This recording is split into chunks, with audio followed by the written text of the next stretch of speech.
Magandang gabi. Welcome sa I-24 News English Breaking News. Ako si Emily Francis. Nagsalita si Pangulong Trump at magsisimula ang 10 araw na tigil putukan sa loob ng 2 oras, alas 2 ng hating gabi sa Israel at Lebanon at alas 5 ng hapon sa Eastern Time. Ipinahayag ni Pangulong Trump sa social network ang tigil putukan at sinabing nakausap niya sina Pangulong Joseph Aoun ng Lebanon at punong ministro Benjamin Etzan ng Israel. At imbitahan niya ang dalawa sa White House. Gusto ng US mapanatili ang momentum matapos ang makasaysayang harapang pagpupulong ngayong linggo ng mga embahador ng Israel at Lebanon sa Washington, ang unang direktang usapan sa mahigit 30 taon. Ito ang pahayag ni Pangulong Trump mula sa White House kanina. Tungkol sa Lebanon, napaka-exciting nito. Sa tingin ko, magkakaroon tayo ng kasunduan. Magkakaroon tayo ng unang pagpupulong sa loob ng 44 na taon at makikita ang Lebanon at Israel malamang sa White House. Kailan mo palagay mangyayari yon? Sa susunod na 1 o 2 linggo. Marunong magbasa ang akademya. Ginagawa ko. Sa palagay ko, may kasunduan tayo sa Lebanon at sila ang bahala sa Hezbollah. Pero kikilos sila laban sa Hezbollah ngayon. Magkakaroon tayo ng mahalagang kasunduan sa pagitan ng Israel at Lebanon. Para sa iba pang balita, nasa Washington ang senior US correspondent ng 24 News, si Mike Wagenheim sa White House. Magandang gabi, Mike. Sabihin mo sa amin kung anong mga detalye ang maaari mong ibigay tungkol sa kung ano nga ba talaga ang kasunduang ito. Emily, animang nilalaman ng kasunduang ito, sabi ng State Department. Una, magsisimula ang tigil putukan ng 5 p.m. Eastern na katumbas ng alas 2 ng ating gabi dyan. Tinawag nila itong mabuting hakbang ng Israel na layong magbukas ng karagdagang usapang pangkapayapaan. Ang pangalawang punto, pwedeng pahabain kung magkasundo ang dalawang panig, kaya hindi limitado sa 10 araw. Kailangan ding ipakita ng Lebanon ang kakayahan nitong ipatupad ang soberanya na siyang naging problema noon pa. Pangatlo, pananatilihin ng Israel ang karapatang gawin ang lahat ng kailangan para sa sariling depensa, kahit pa technical na malabag ang tigil putukan. Ibig sabihin, kahit may tigil putukan, pwedeng kumilos ang Israel laban sa banta kung maramdaman nilang may nalalapit na pag-atake. Gayunpaman, hindi sila maaring magsagawa ng anumang uri ng pag-atake sa mga sibilyang lugar o iba pang bahagi ng Lebanon sa pamamagitan ng himpapawid, lupa o dagat kung walang banta. Hindi mahalaga kung paano. May exemption sa tigil putukan kapag may banta. Ang ika-4 na punto, dapat gumawa ng makabuluhang hakbang ang pamahalaan ng Lebanon para pigilan ang Hezbollah sa paglabag sa tigil putukan. Nasa pamahalaan ng Lebanon ang responsibilidad. Ang Beirut ang dapat manguna rito at tiyaking hindi nilalabag ng Hezbollah ang tigil putukan. Tandaan, Hezbollah ang unang humiling ng tigil putukan. Ika-5 punto, dapat kilalanin ng lahat na tanging puwersa ng seguridad ng Lebanon ang may eksklusibong responsibilidad sa teritoryo nito at hindi dapat iasa o isisi sa Hezbollah ang anuman. Huling punto, hinihiling ng Israel at Lebanon sa Estados Unidos na tumulong sa mga susunod na pag-uusap na sana'y magbunga ng kasunduang pangkapayapaan ukol sa natitirang isyu lampas sa tigil putukan. Iyan ay pagtatakda ng isang internasyonal na hangganan na may layuning makabuo ng isang komprehensibong kasunduan na magtitiyak ng pangmatagalang seguridad at katatagan ng Israel at kapayapaan sa pagitan ng dalawang bansa. Iyan ay napakaraming usapin na kailangang tugunan ng paisa-isa, pero naniniwala ang mga opisyal ng administrasyong ito na ito ay isang magandang panimulang punto. Tinanong ko si Pangulong Trump bago siya pumunta sa Las Vegas kung paano magkaiba ang pagsisikap na ito para sa kapayapaan sa Israel at Lebanon kumpara sa mga nauna. Diretsahang sinabi ni Trump sa kanyang typical na paraan, "Ako ang pagkakaiba." Oo, at nagsalita rin siya ng kaunti tungkol sa Iran.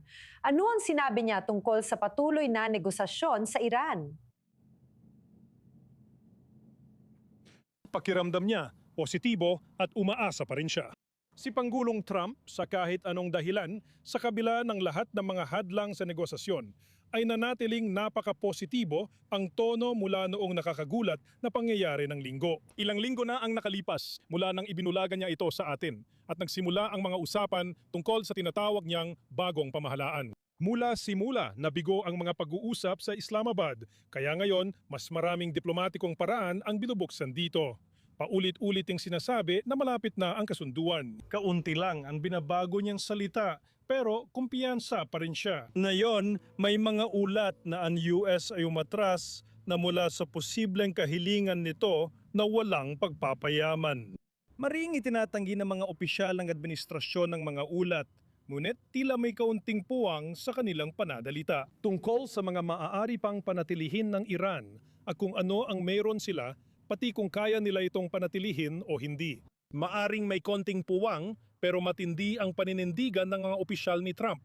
Dapat walang pagpapayaman o matatapos ang pag-uusap sa ibang dahilan. Sige, maraming salamat Mike at babalikan ka namin sa pansisimula ng susunod na oras. Samantala, sinabi ni punong ministro ng Israel na si Benjamin Netanyahu na pumayag siya sa 10 araw na tigil putukan sa Lebanon. Naglabas siya kamakailan ng video statement, sinabing pumayag siya para maisulong ang kapayapaan kasama ang hilagang kapitbahay. Pakinggan natin. May pagkakataon tayong makagawa ng makasaysayang kasunduang kapayapaan sa Lebanon. Plano ni Pangulong Trump na imbitahan ako at ang Pangulo ng Lebanon upang maisulong ang kasunduang ito. Umiral ang pagkakataong ito dahil mula nung digmaan ng pagbawi, lubusan nating binago ang balanse ng kapangyarihan sa Lebanon. Inactivate natin ang mga pager. Sinira natin ang napakalaking arsenal ng armas na binubuo ng 100 at 50,000 rocket at misil na balak gamitin ni Nasrallah para wasakin ang Israel. Tinapos namin si Nasrallah at dahil sa bagong balanse ng kapangyarihan, nagsimula kaming makatanggap ng mga tawag mula sa Lebanon nitong nakaraang buwan para sa diretsong usapang kapayapaan na hindi nangyari sa mahigit 40 taon. Sumunod ako sa panawagan nito at pumayag sa pansamantalang tigil putukan ng 10 araw upang subukang itulak ang kasunduan na sinimulan naming pag-usapan sa pagpupulong ng mga embahador sa Washington. Sa usapang pangkapayapaan, meron kaming 2 pangunahing kahilingan.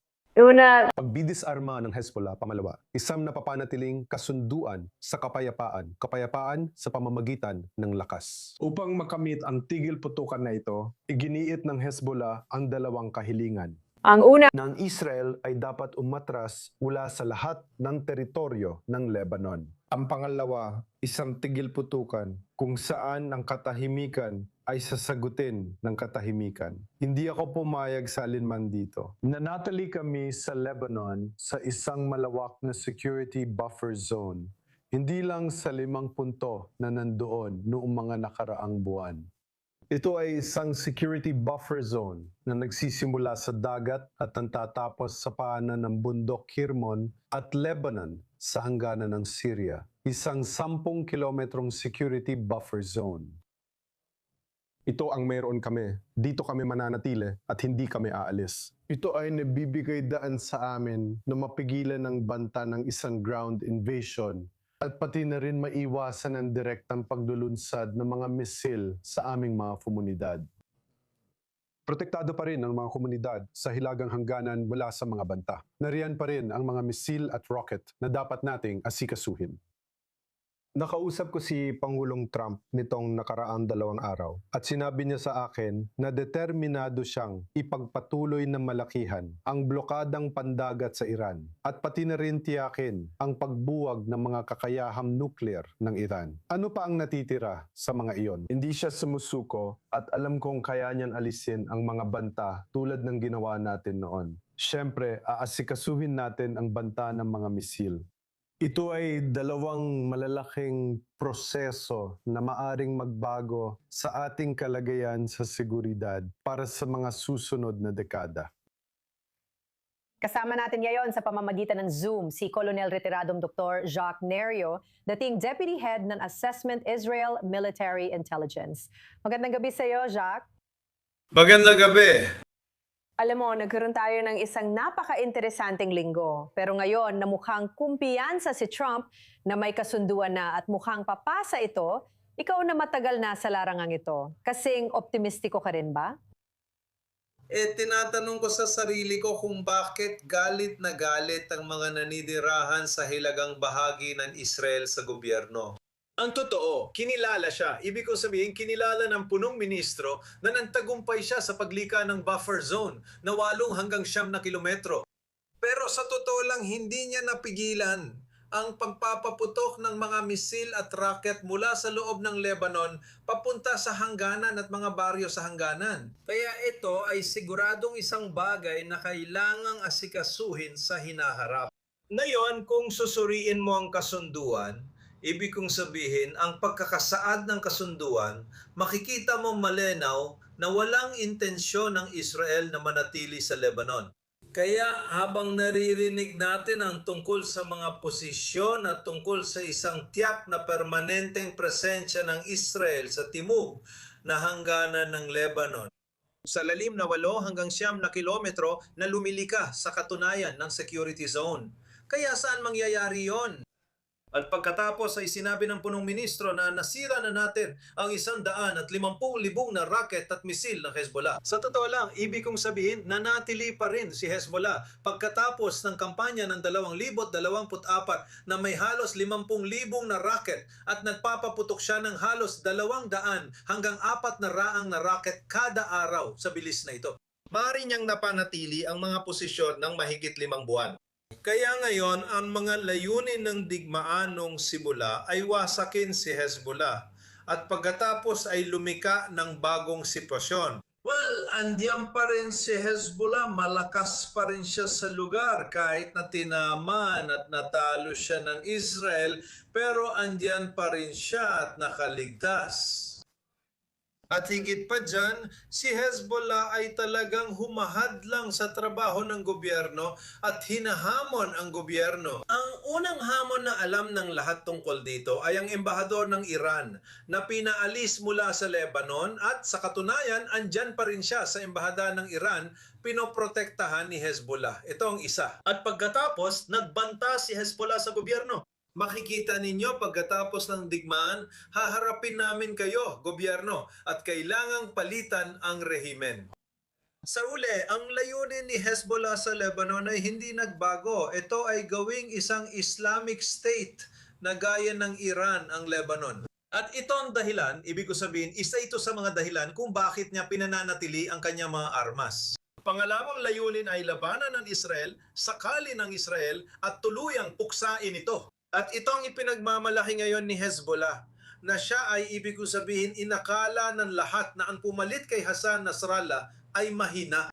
Napatunayan niyang mas magaling pa siya kaysa kay Hezbollah laban sa Israel. Nandito tayo ngayon. Kaya maging mapagpakumbaba tayo at sabihin natin, sige, kailangan natin ng 10 araw na tigil putukan para mag-organisa muli. At sana nga. At kakaunti lang ang pag-asa ko na ang gobyernong ito, ang gobyerno ng Lebanon, isang palpak na gobyerno na hindi man lang kayang ideklara na teroristang organisasyon ng Hezbollah ay kayang makipagkasundo. At kung makakamit man nila ang kasunduan, ang malaking tanong ko ay, sino ang magtitiyak na ito ay ipapatupad? Ang hukbo ba? Kung ito ang hukbo, pinag-uusapan natin ng isang hukbo na puno ng mga tauhan ng Hezbollah na palaging nakikipag-ugnayan at kinokoordina ng mga matataas na opisyal ang kanilang mga hakbang sa Hezbollah. Pinag-uusapan natin ang commander ng hukbo na nagsinungaling sa publiko, nagsinungaling sa gobyerno, nagsinungaling sa mga Amerikano na sinasabing ang katimugang bahagi ng Lebanon ay na-demilitarize na. At nakikita natin na nandun pa rin ang Hezbollah, kaya hindi tayo maaaring umasa sa hukbong Lebanese. At sanay makahanap ang mga Amerikano ng mekanismo na magtitiyak sa pagpapatupad ng ganitong solusyon. Isang kasunduang pangseguridad ang mararating natin kasama ang Lebanon sa mga susunod na buwan. Alam mo, kahit anong gawin mo, hindi mo madaling matigilan ang Hezbollah, kahit mabuti pa ang intensyon mo. Alam natin na hindi maganda ang samahan ng Pangulo ng Lebanon at punong ministro ng Israel na ayaw pang makipag-usap sa telepono ang una. Kaya ano ang magpapasabi na matagumpay ang 10 araw na tigil putukan na ito kung aktibo pa rin ang Hezbollah? Masasabi ko sa iyo ang sinasabi ng mga kaibigan kong Lebanese na kung si Joseph Awan ay pupunta at makikipagkita kay Netanyahu habang naroon pa rin ang Israel sa katimugang Lebanon, aba, para na siyang kandidato na mapunta sa langit. tulad ng mga naunang presidente na pinatay ng mga terorista. At gaya ng sinasabi ko, napatunayan na ng Hezbollah na isa itong teroristang organisasyon. Mahigit 50 personalidad na nagpahayag ng kanilang pagtutol sa Hezbollah ang pinaslang, lalo na si punong ministro Rafik Hariri. At alam din natin ang kanilang pakikialam at pagkakasangkot sa pagsabog sa pantalan ng Beirut. Kaya ito ay isang teroristang organisasyon na sumusunod lamang sa Tehran. Ipinaglalaban nito ang digmaan ng Tehran at hindi ang laban ng Lebanon. Ito ang dahilan kung bakit may problema tayo rito. Ang Hezbollah ay hindi isang organisasyong Lebanese. Napapaligiran ito at pinamumunuan ng mga opisyal ng Revolutionary Guard. Ang operations room nito ay nagsasalita lamang ng Persiano at hindi Arabiko. Kaya't ang kalaban natin dito ay isang Persianong unit at hindi isang milisyang Lebanese. Maraming salamat, gaya ng dati, Jacques Neria. Salamat! Kasama natin sa studio si Ariel Osaran, Senior Middle East Correspondent ng I-24 News English. Magandang gabi. May mga reaksyon ba mula sa Lebanon tungkol sa mga pahayag na narinig natin kanina mula kay Pangulong Trump at sa tigil putukan na inaasahang magsisimula sa loob ng 1 oras at 45 minuto? Oo, malinaw na ang mga matataas na lider, si punong ministro Nawaf Salam, ay tinatanggap ang tigil putukan na ito. Nanawagan si Nabi Hiberi, Speaker ng Parlamento, at ang Lebanese Army sa mga sibilyan sa Timog Lebanon na huwag munang bumalik sa kanilang mga tahanan hanggang magsimula ang tigil putukan. Pero huwag din.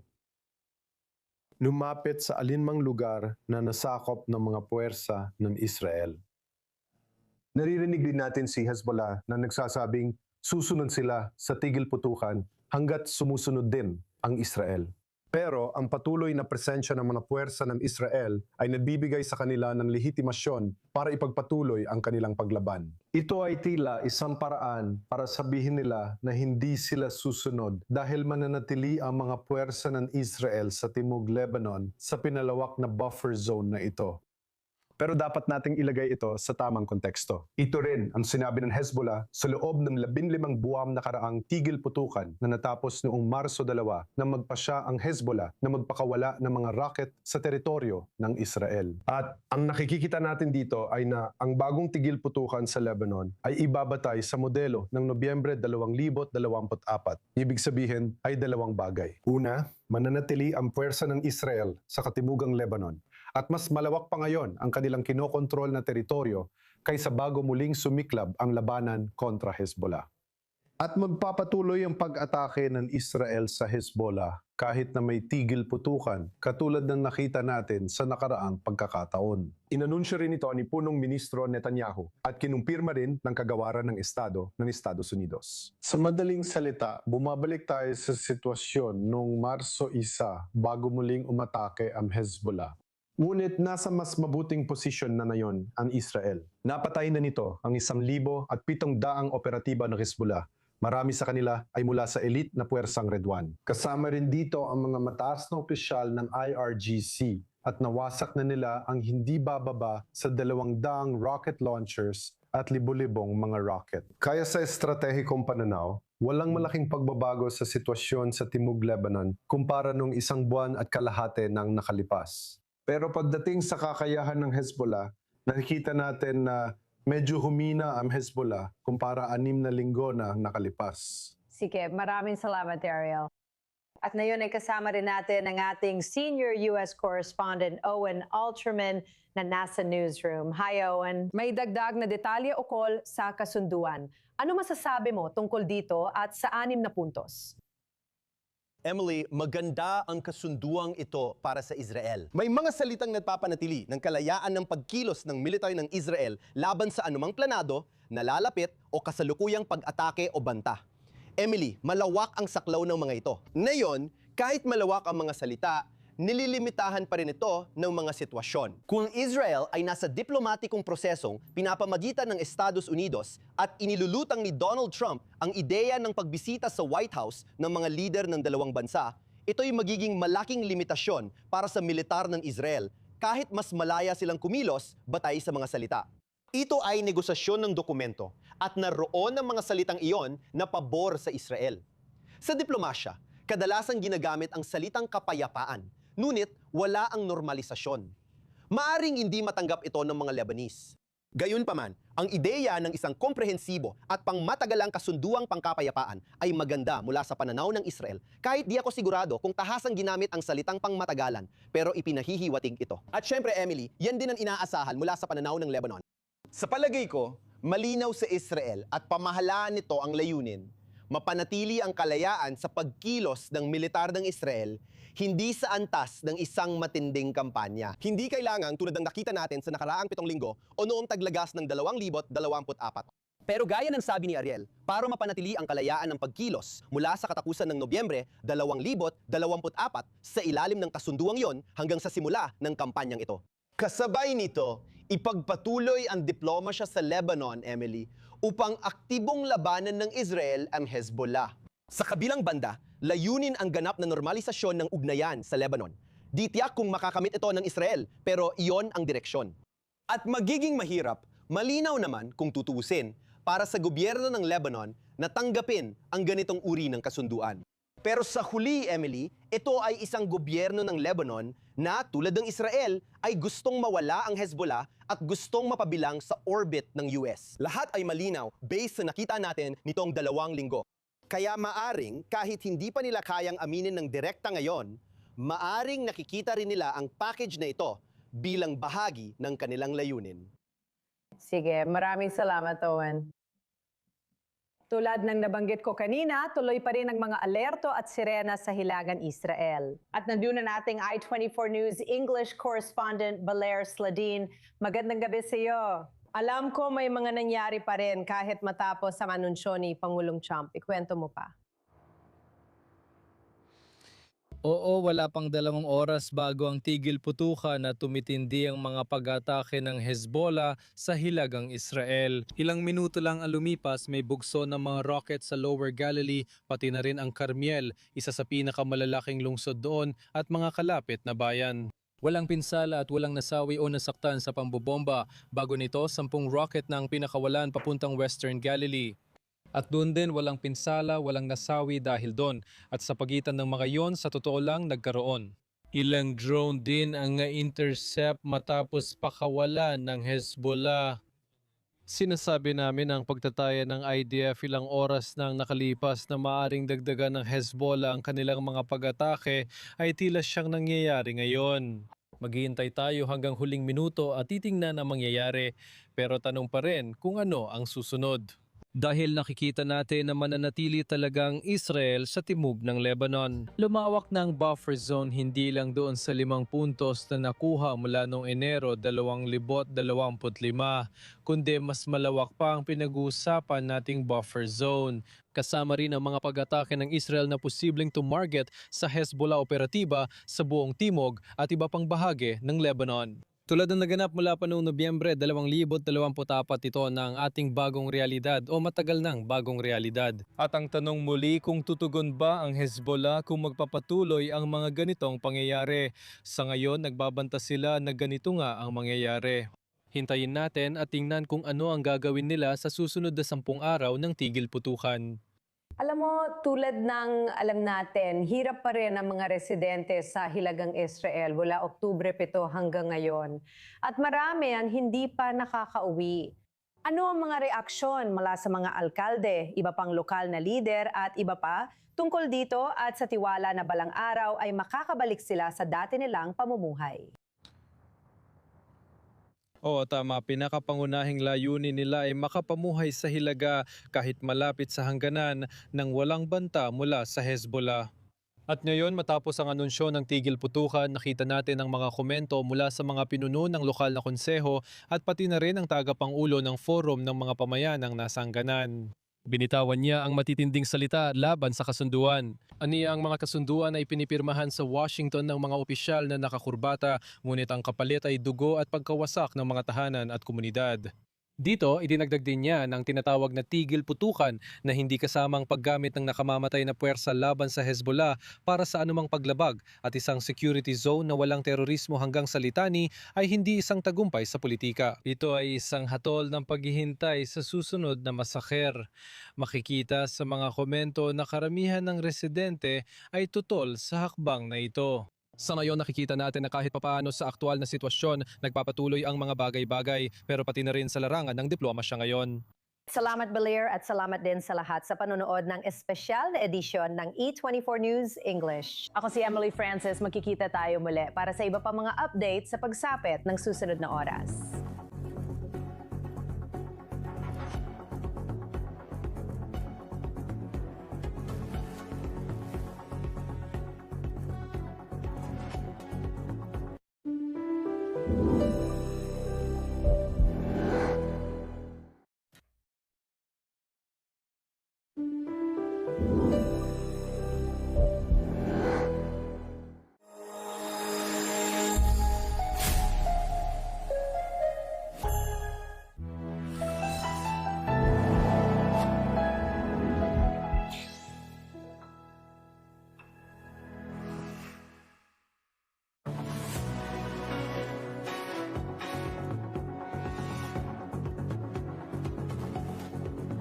Magandang gabi. Welcome sa I24 News English Breaking News Edition.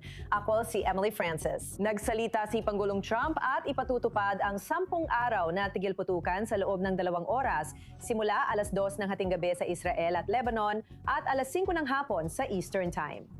Ginamit ni Pangulong Trump ang social network para i-anunsyo ang tigil-putukan at sinabing nakausap niya sina Pangulong Joseph Aoun ng Lebanon at punong ministro Benjamin Etzan ng Israel. Yahoo! At iimbitahan daw niya ang dalawa sa White House. Hangad ng US na mapanatili ang momentum matapos ang makasaysayang pagpupulong ngayong linggo sa Washington ng mga embahador ng Israel at Lebanon, ang unang direktang pag-uusap sa higit 30 taon. Ito ang pahayag ni Pangulong Trump mula sa White House kamakailan. Tungkol sa Lebanon, napaka-exciting nito. Sa tingin ko, magkakaroon tayo ng kasunduan. Magkakaroon tayo ng unang pagpupulong matapos ang 44 na taon kung saan ang Lebanon ay makikipagpulong sa Israel, malamang sa White House. Bilang mo sa tingin mangyayari ito sa susunod na linggo o dalawa, sa tingin mo ba kakayanin ng Academy?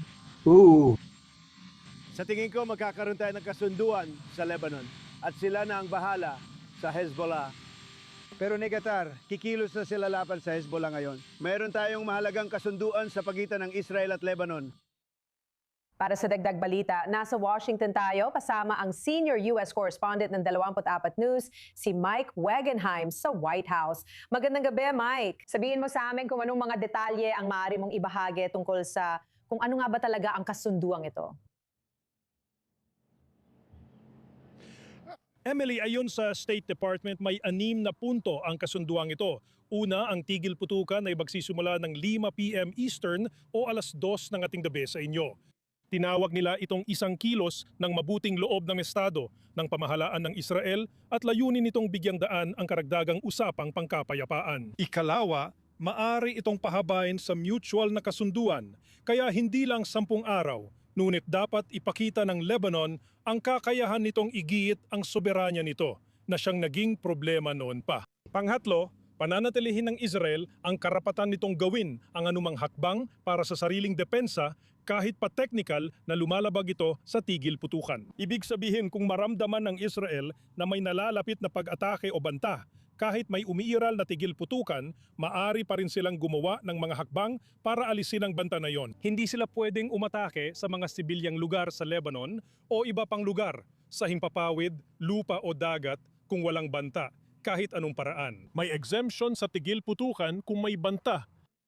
Ang ika-4 na punto ay dapat gumawa ng makabuluhang aksyon ang gobyerno ng Lebanon para pigilan ang Hezbollah sa paglabag sa tigil putukan. Nasa gobyerno ng Lebanon ang desisyon at sila sa Beirut ang dapat manguna rito at tiyakin na hindi nilalabag ng Hezbollah ang tigil putukan. Tandaan, ang Hezbollah ang unang humiling nito. Ika-5 punto, dapat kilalanin ng lahat na tanging puwersa ng seguridad ng Lebanon ang responsabale sa teritoryo nito. hindi na pananagutin ang Hezbollah sa kahit anong paraan. At ang huling punto, hinihiling ng Israel at Lebanon sa Estados Unidos na tumulong sa mga susunod na pag-uusap. At sana ay magdulot ito ng kasunduan sa kapayapaan tungkol sa mga natitirang issue na tinatawag nilang lampas pa sa tigil putukan. Iyan ay pagtatakda ng internasyonal na hangganan na may kasamang pahayag dito. Layuning makabuo ng isang komprehensibong kasunduan na magtitiyak ng pangmatagalang seguridad at katatagan ng Israel at kapayapaan sa pagitan ng dalawang bansa. Maraming usapin yan na kailangang tugunan ng paisa-isa. Pero para sa mga opisyal ng administrasyon, magandang panimulang punto ito. Tinanong ko si Pangulong Trump bago siya magtungo sa Las Vegas kung ano ang magiging kaibahan ng pagsisikap na ito para sa kapayapaan sa pagitan ng Israel at Lebanon kumpara sa lahat ng naunang pagsisikap para sa kapayapaan. Diretsahang sinabi ni Trump sa typical niyang paraan, ako ang pagkakaiba. At nagsalita rin siya ng kaunti tungkol sa Iran. Anong sinabi niya tungkol sa patuloy na negosasyon sa Iran? Pakiramdam niya, optimistiko pa rin siya. Si Pangulong Trump, sa kahit anong dahilan, sa kabila ng lahat ng mga hadlang sa negosasyon, ay nanatiling may napaka-optimistikong tono mula nung nakakagulat na pangyayari ng linggo. Ilang linggo na ang nakalipas mula nang binulagan niya tayo at lumitaw ang mga pag-uusap tungkol sa tinawag niyang bagong rehimen. Mula simula hanggang sa pagkabigo ng mga pag-uusap sa Islamabad at ngayon ay nagbubukas ng mas maraming diplomatikong paraan dito. Paulit-ulit niyang sinasabi na malapit na ang kasunduan, binabago lang ang mga salita pero halata pa rin ang kumpiyansa niya. Ngayon, may mga ulat na ang US ay maaring umatras sa kanilang hinihingi na zero enrichment. Mariing itinatanggi ng mga opisyal ng administrasyon ang mga ulat, ngunit tila may kaunting puwang sa kanilang pahayag. Pagdating sa kung ano ang maaring panatilihin pa rin ng Iran, kung ano ang mayroon na sila, kung maari ba nilang panatilihin ito o hindi. Maaring may puwang pero matigas ang mga opisyal ng Trump administration. Layunin nila ay zero enrichment. Kung hindi, puputol ang usapan sa ibang dahilan. Sige, maraming salamat Mike at babalikan ka namin sa umpisa ng susunod na oras. Samantala, sinabi ni punong ministro ng Israel na si Benjamin Netanyahu na pumayag siya sa 10 araw na tigil putukan sa Lebanon. Nag-post siya kamakailan ng video statement na nagsasabing pumayag siya sa mga hakbang para sa kapayapaan kasama ang hilagang kapitbahay. Pakinggan natin. May pagkakataon tayong makabuo ng makasaysayang kasunduan sa kapayapaan kasama ang Lebanon. Pleno ni Pangulong Trump na imbitahan ako at ang Pangulo ng Lebanon upang maisulong ang kasunduang ito. Umiral ang pagkakataong ito dahil mula noong digmaan ng pagbawi, binago natin sa pinakapundasyon ang balanse ng kapangyarihan sa Lebanon. Inactivate namin ang mga pager. Sinira namin ang napakalaking arsenal ng armas na binubuo ng 150,000 na rocket at misil na balak gamitin ni Nasrallah para wasakin ang Israel. Pinatay namin si Nasrallah at nagbago ang balanse ng kapangyarihan. Kaya nagsimula kaming makatanggap ng tawag mula sa Lebanon nitong nakaraang buwan para sa direktang usapang pangkapayapaan. Unang beses sa mahigit 40 taon. Sumunod ako sa panawagang ito at pumayag sa pansamantalang tigil putukan ng 10 araw. Upang subukang isulong ang kasunduang, sinimulan naming pag-usapan sa pagpupulong ng mga embahador sa Washington. Sa usapang pangkapayapaan, meron kaming 2 pangunahing kahilingan. Una, Pagdidisarma ng Hezbollah. Pangalawa, isang napapanatiling kasunduan sa kapayapaan. Kapayapaan sa pamamagitan ng lakas upang makamit ang tigil putukan na ito. Iginit ng Hezbollah ang 2 kahilingan. ang una, Na ang Israel ay dapat umatras mula sa lahat ng teritoryo ng Lebanon. Ang pangalawa, isang tigil putukan kung saan ang katahimikan ay sasagutin ng katahimikan. hindi ako pumayag dito at hindi rin ako pumayag doon. Nanatili kami sa Lebanon sa isang malawak na sunang pansiguridad, hindi lang sa 5 punto na nandoon noong mga nakaraang buwan. Ito ay isang sonang pansiguridad na nagsisimula sa dagat at nagtatapos sa paanan ng bundok at sa hangganan ng Syria, isang 10 kilometrong sonang pansiguridad. Ito ang meron kami. Dito kami mananatili at hindi kami aalis. Ito ay nagbibigay daan sa amin na hadlangan ang banta ng isang ground invasion at pati na rin maiwasan ang direktang paglulunsad ng mga misil sa aming mga komunidad. Protektado ang mga komunidad sa hilagang hangganan mula sa parehong banta, pero may mga misil at rocket pa rin na kailangang asikasuhin. Nakausap ko si Pangulong Trump nitong nakaraang 2 araw at sinabi niya sa akin na determinado siyang ipagpatuloy ng malakihan ang blokadang pandagat sa Iran at pati na rin tiyakin ang pagbuwag ng takayahang nuklear ng Iran. Ano pa ang natitira sa mga iyon? Hindi siya sumusuko at sigurado akong kaya niyang alisin ang mga banta tulad ng ginawa natin. Siyempre, aasikasuhin natin ang banta ng mga misil. Ito ay 2 malalaking proseso na maaaring magbago sa ating kalagayan sa seguridad para sa mga susunod na dekada. Kasama natin ngayon sa Zoom si Colonel Retirado Dr. Jacques Neria, dating Deputy Head ng Assessment ng Paniktik Militar ng Israel. Magandang gabi, Jacques. Magandang gabi.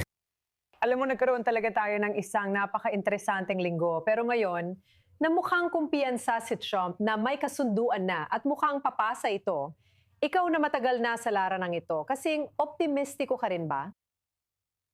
Tinatanong ko ang sarili ko, bakit galit na galit ang mga naninirahan sa hilagang bahagi ng Israel laban sa gobyerno?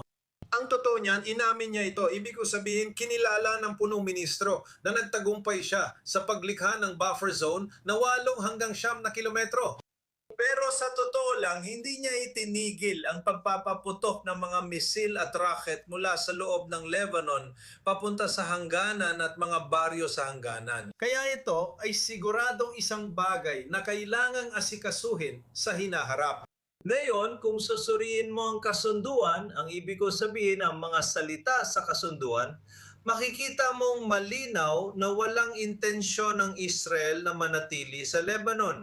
Kaya habang naririnig natin ang tungkol sa mga posisyon at tungkol sa isang tiyak na permanenteng presensya ng Israel sa timog na hangganan ng Lebanon, sa lalim na 8 hanggang 9 na kilometro na lumilikha sa katunayan ng zona ng seguridad. Kaya saan mangyayari yon?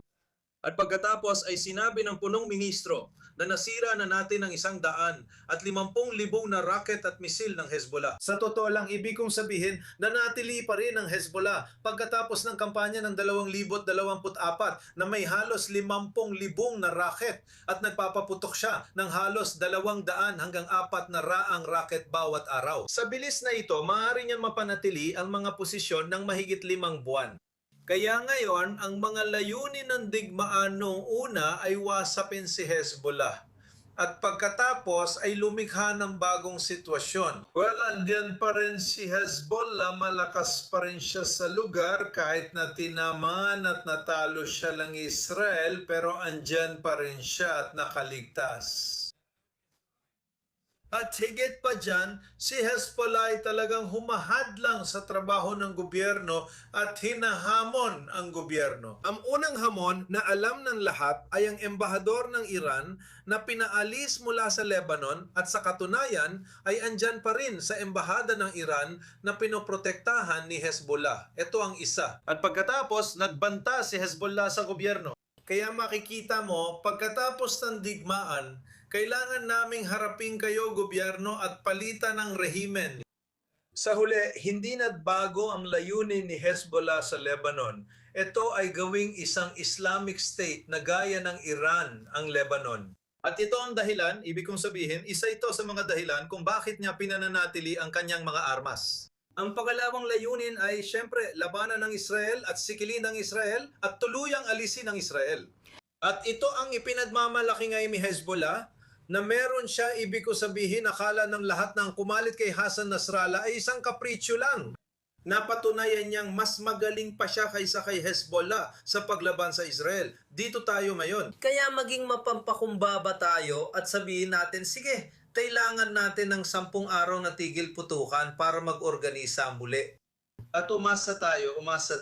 At kakaunti lang ang pag-asa ko na ang gobyernong ito, ang gobyerno ng Lebanon, isang palpak na gobyerno na hindi man lang kayang ideklara na teroristang organisasyon ng Hezbollah ay kayang makipagkasundo. At kung makakamit man nila ang kasunduan, ang malaking tanong ko ay sino ang entidad na magbibigay ng garantiya sa pagpapatupad nito? Ang hukbo ba? Kung ito ang hukbo, pinag-uusapan natin ang isang hukbo na puno ng mga espya ng Hezbollah. Ang matataas na opisyal ay laging nakikipag-ugnayan at kumukoordina sa Hezbollah. Pinag-uusapan natin ang komander ng hukbo na nagsinungaling sa publiko, nagsinungaling sa gobyerno, nagsinungaling sa mga Amerikano na sinasabing ang katimugang bahagi ng Lebanon ay na-demilitarize na. At nakikita natin na nandun pa rin ang Hezbollah. Kaya hindi tayo maaaring umasa sa Lebanese Army. At sana'y makahanap ang mga Amerikano ng mekanismo na magtitiyak sa pagpapatupad ng ganitong solusyon, isang kasunduan, isang uri ng kasunduan sa seguridad na mararating natin. Kasama ang Lebanon sa mga darating na buwan. Alam mo, kahit anong gawin, hindi mo basta mapipigilan ng Hezbollah kahit may mabuting hangarin. At alam natin na hindi naman talaga maganda ang samahan ng Pangulo ng Lebanon na hindi pa nga pumapayag na makipag-usap sa telepono sa punong ministro ng Israel. Kaya ano ang magpapasabi na naging matagumpay ang 10 araw na tigil putukan na ito kung aktibo pa rin ang Hezbollah? Pwede kitang sabihan ng sinasabi ng mga kaibigan kong Lebanese na kung si Joseph Awan ay pupunta at makikipagkita kay Netanyahu habang ang Israel ay nasa posisyon pa rin sa Timog Lebanon, malaki ang posibilidad na patayin siya. Katulad ng mga naunang presidente na pinaslang ng terorista, napatunayan ding teroristang grupo ang Hezbollah. Mahigit 50 personalidad na nagpahayag ng kanilang pagtutol sa Hezbollah ang napatay, inalis. Kasama riyan si Punong Ministro Rafik Haveri, pati ang kanilang pakikialam at pagkakasangkot sa pagsabog sa pantalan ng Beirut. Kaya ito ay isang teroristang organisasyon na sumusunod lamang sa Tehran. Ipinaglalaban ito ang digmaan ng Tehran at hindi ang laban ng Lebanon. Ito ang dahilan kung bakit may problema tayo rito. Ang Hezbollah ay hindi isang organisasyong Lebanese. Napapaligiran ito at pinamumunuan ng mga opisyal ng Revolutionary Guard. Sa operations room nila, Persian lang ang ginagamit, hindi Arabic. Kaya't ang kalaban natin dito ay isang Persian na unit at hindi isang Lebanese na milisya. Maraming salamat. Gaya ng dati, Jacques Naria. Salamat! Narito ngayon sa studio si I-24 News Senior Middle East Correspondent Ariel Osaran. Magandang gabi. May mga reaksyon ba mula sa Lebanon tungkol sa mga pahayag na narinig natin kanina mula kay Pangulong Trump at sa tigil putukan na inaasang magsisimula sa loob ng 1 oras at 45 minuto? Oo, malinaw na ang mga matataas na leader. Si Punong Ministro Nawaf Salam ay tinatanggap ang tigil putukan na ito. Nanawagan si Nabik Berri, tagapagsalita ng parlamento, at ang Lebanese Army sa mga sibilyan sa Timog Lebanon na huwag munang bumalik sa bahay hanggang magsimula ang tigil putukan. Pero huwag din lumapit sa alinmang lugar na nasakop ng mga puwersa ng Israel. Naririnig din natin si Hezbollah na nagsasabing susunod sila sa tigil putukan hanggat sumusunod din ang Israel. Ngunit ang presensya ng mga puwersa ng Israel ay nagbibigay legitimasyon upang ipagpatuloy nila ang paglaban. Sa unang tingin, ito ay parang paraan nila para sabihin na hindi sila susunod dahil mananatili ang mga puwersa ng Israel sa Timog Lebanon sa pinalawak na buffer zone na ito.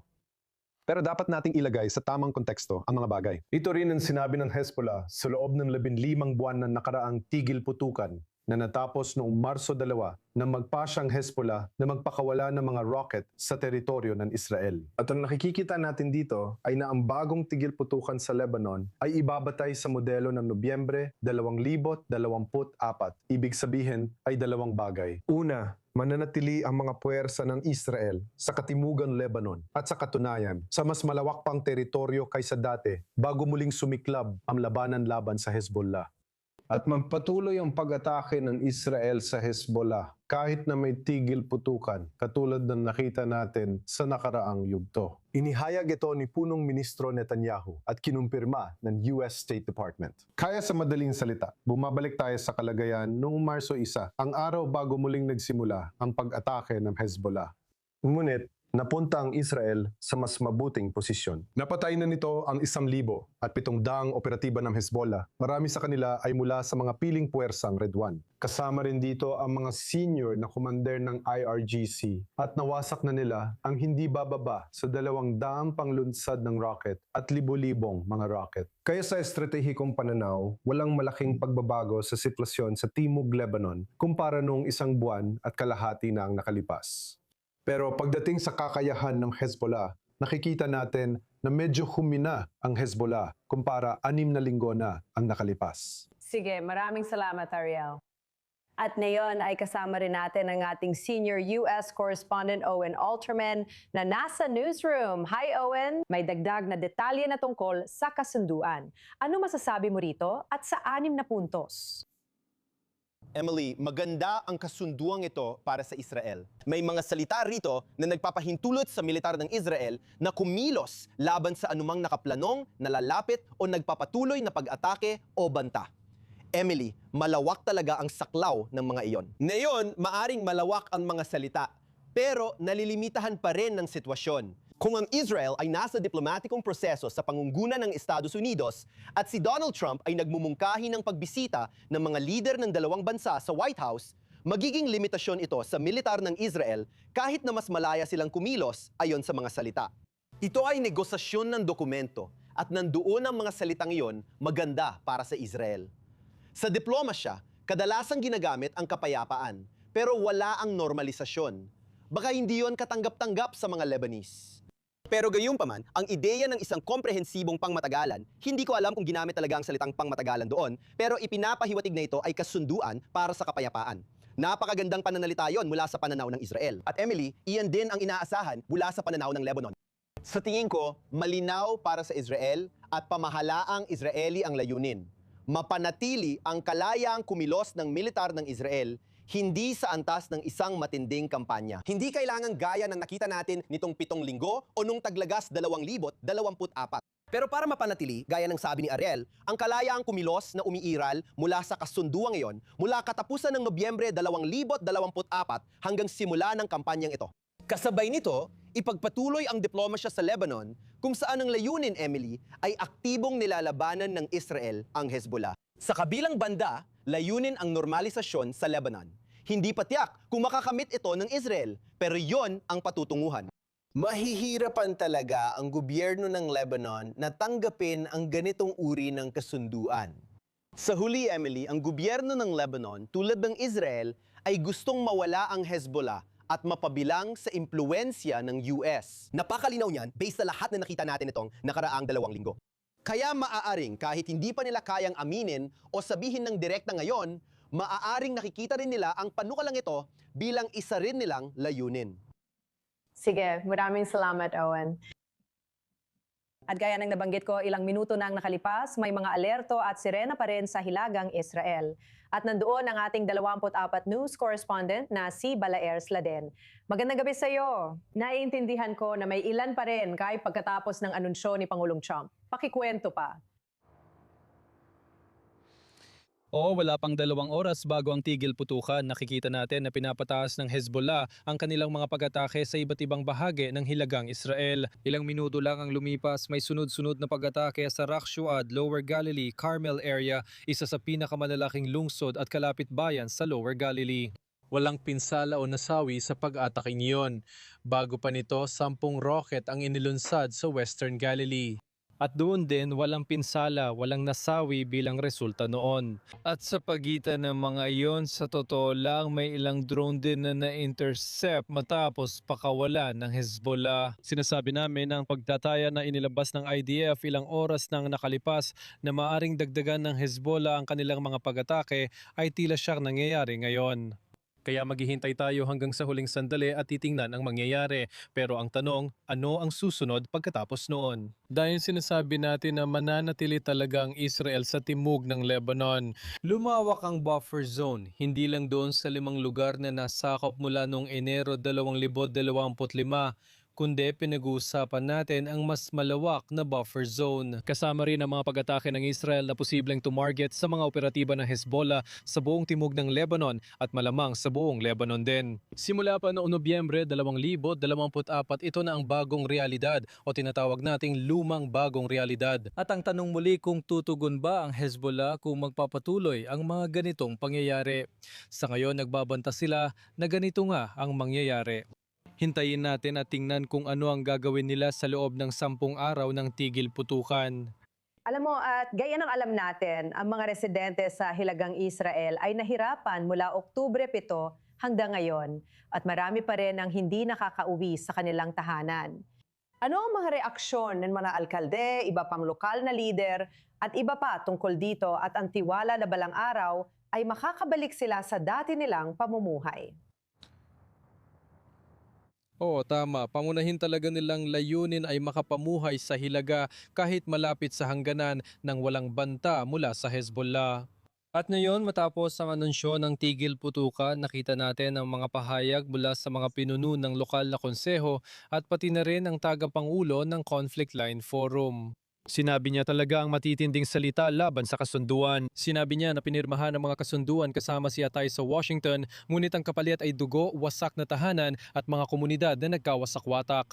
Dagdag niya ang tinatawag na tigil putukan na hindi kasama ang legal na aksyon laban kay Hezbollah sa anumang paglabag at ang security zone hanggang litani na walang terorismo ay hindi tagumpay sa politika. Para itong hatol na maghintay sa susunod na masaker. Kaya batay man lang sa mga komentong ito, naunawaan nating ang nakararami sa mga residente rito ay talagang tutol sa ganitong hakbang. Sa ngayon, nakikita natin na kahit papaano nagpapatuloy ang mga bagay-bagay dito sa mismong lugar pero pati na rin sa larangan ng diplomasya ngayon. Salamat, Balir, at salamat din sa lahat sa panonood ng I-24 News Espesyal na edisyon. Ako si Emily Francis, magbabalik kami sa pagpatak ng oras na may higit pang mga update.